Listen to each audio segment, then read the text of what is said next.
Ang AK-117, mythic yata to.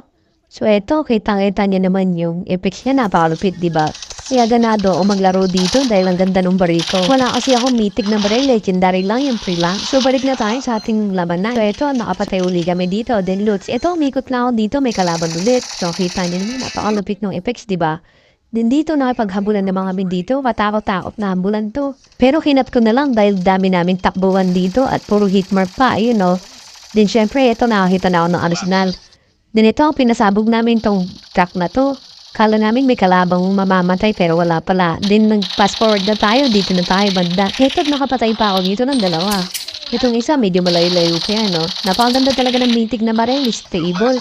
Ito paglipad ko, may kalaban ako dito nakita sa mapa. Din nakita ko siya, yung tumatakbo. Siyempre, hindi ko na pinatagal pang paglalaro niya, tinapos ko na. Ngayon din, sakay kami din sa helicopter. After naman yan, punta